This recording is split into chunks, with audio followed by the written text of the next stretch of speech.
Kali ini seleksi Timur Tengah kita akan bincang ada 3 cara untuk sampai ke universitas-universitas yang ada di Timur Tengah.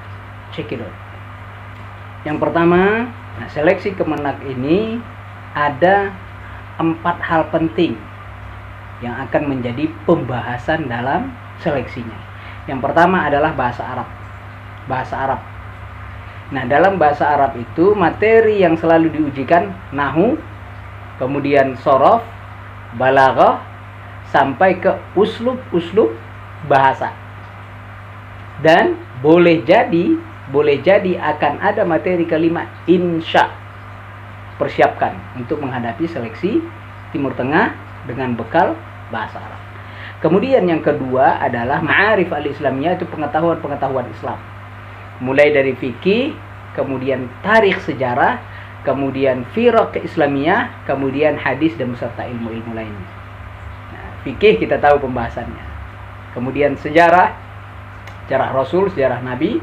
Kemudian firaq islamiyah berbicara tentang firqah-firqah, kelompok-kelompok Islam. Siapa itu Khawarij, siapa itu Mu'tazilah dan lain sebagainya. Akan ada materi yang ketiga, yaitu Al-Quran. Al-Quran jelas, hafalan ini murni teman-teman. Hafalan itu untuk bisa mengikuti seleksi minimal ada 2 juz hafalan harus teman-teman kuasain. Kalau nggak ada 2 juz ini, saya sarankan pending dulu deh.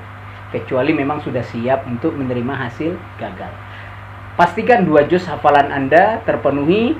Dan yang kedua, bacaan Anda sudah masuk kategori tahsinul Quran. Bacaannya bagus. Tidak cukup hafal, tapi bagus. Apakah yang hafal 30 juz pasti sudah dijamin diterima? Belum tentu teman-teman. Harus bahasa Arab dan Al-Quran seimbang baru akan diterima. Selanjutnya adalah materi kebangsaan. Materi kebangsaan itu bisa mencakup keindonesiaan, bisa mencakup kemesiran. Silakan teman-teman pelajari. Dan sangat mungkin juga dimasukkan di dalamnya materi keazharan. Pengetahuan teman-teman tentang azhar itu sangat membantu untuk bisa selesai dari seleksi Kemenak dengan hasil yang memuaskan. Ingat, Kemenak punya 20 jatah beasiswa. Level 1 sampai level 20 tertinggi nilainya, itulah yang akan mendapatkan beasiswa. Sementara sisanya biasanya akan dilempar ke non beasiswa. Lebih enaknya non beasiswa ini biasanya berangkat lebih dulu. Hanya saja dia akan melewati 1 tahun proses pendalaman bahasa yang diadakan di Kairo, atau boleh juga diadakan di Indonesia. Di Kairo diadakan di Markas Lughah atau disebut juga Daurah Lughah, ya, yang diadakan oleh Al-Azhar secara resmi. Itu terkait dengan jalan pertama menuju Al-Azhar, menuju Timur Tengah, yaitu tes Kemenak. Bisa ke Mesir, bisa ke Maroko, bisa ke Sudan, atau tidak menutup kemungkinan ke negara-negara yang lain. Kemudian yang kedua, jalan menujunya khusus untuk ke Al-Azhar, yaitu lewat seleksi kedutaan Mesir yang ada di Jakarta. Materinya lebih kurang dengan materi yang ada di Kemenak. Hanya saja modelnya lebih kepada muhadatsah, mengandalkan muhadatsah. Betul, di Kemenak juga ada muhadatsah dalam pengertian interview. Ya, teman-teman dipanggil, diinterview, di sana disuruh baca kitab, menjelaskan isi kitab. Itu bagian dari muhadatsahnya. Nah, tes ke Mesir lewat jalur kedutaan Mesir yang ada di Jakarta juga sama. Nah, tahun kemarin diadakan lewat tulis insya, mengarang dengan menggunakan kemampuan bahasa teman-teman. Kemudian siapa yang lulus akan diundang, dipanggil untuk melakukan interview menggunakan bahasa Arab, bermuhadatsah, membaca kitab-kitab klasik atau kitab-kitab modern. Kemudian teman-teman akan jelaskan itu kepada penguji langsung ataupun by phone. Nah, teman-teman kalau bisa kuasain itu, insya Allah mendapatkan status beasiswa. Nah, kemudian yang ketiga adalah mengikuti Pusibah. Nih, pusat bahasa Arab yang ada di Jakarta ini cabang resmi dari yang ada di Kairo, Al-Azhar. Resmi. Nah, teman-teman yang tidak lulus di beberapa seleksi yang lain bisa lewat Pusibah.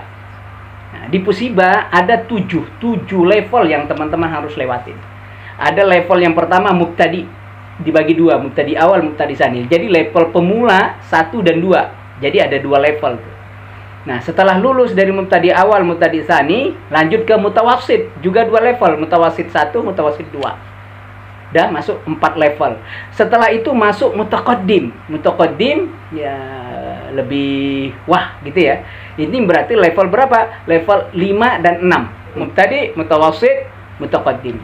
Dan level terakhir, level ke-7 adalah mutamayyiz. Siapa yang sudah selesai dari level mutamayyiz, maka dia dianggap berhasil dan berhak masuk ke Al-Azhar tanpa tes lagi. Teman-teman, tapi ada beberapa plus minus yang harus teman-teman ketahuin ya. Untuk mengikuti Pusibab 7 level itu berbiaya, ada biayanya. Biaya pendaftaran lebih kurang 1.900.000, termasuk biaya buku di dalamnya, dan Anda dijamin lulus. Hanya saja level Anda di level mana, itu menentukan. Nah, kalau teman-teman bisa langsung ke level 5, maka teman-teman hanya akan 3 level saja. 3 level saja mudah. Ya, 1 level biayanya lebih kurang 1.700.000. 1.700.000 kali 3. Tapi kalau teman-teman meniti dari bawah, dari level mubtadi awal sampai level 7, ya teman-teman biayanya harus siap. Ya, 15 sampai 20 juta itu harus siap. Belum biaya keberangkatan. Biaya keberangkatan rata-rata 15 juta, teman-teman. Di luar biaya asrama. Jadi bagi teman-teman yang lulus beasiswa, minusnya apa? Teman-teman berangkatnya tahun depan. Yang non beasiswa, ya, khususnya yang dari Kemenang, berangkatnya bisa tahun ini, tapi harus melewati Pusiba dulu. Tetap lewat Pusiba teman-teman. Nanti akan ada tes level di mana Anda diterima oleh Pusiba. Kalau teman-teman tidak mau ikut Pusiba yang ada di Indonesia, bisa ikut Daurah Lughah yang ada di Kairo. Nah, Daurah Lughah yang ada di Kairo sama seperti yang ada di Jakarta. Levelnya sama, kualitasnya sama, karena pengajarnya adalah orang-orang Mesir sendiri. Ya, bukan orang Indonesia. Kalaupun ada orang Indonesia, 1, 2, 3 orang saja yang mengajar. Selebihnya dilengkapin oleh orang-orang Mesir. Ya, levelnya sama, kualitasnya sama, hanya saja teman-teman harus ke Kairo dulu. Dan 1 tahun di sana tanpa visa itu akan berisiko lah bagi teman-teman.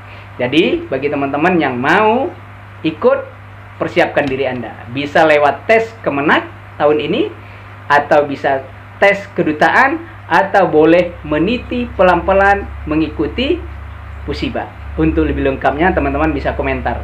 Bisa komentar di kolom komentar. Nanti kita akan diskusi dan tanya. Sekian. Assalamualaikum warahmatullahi wabarakatuh.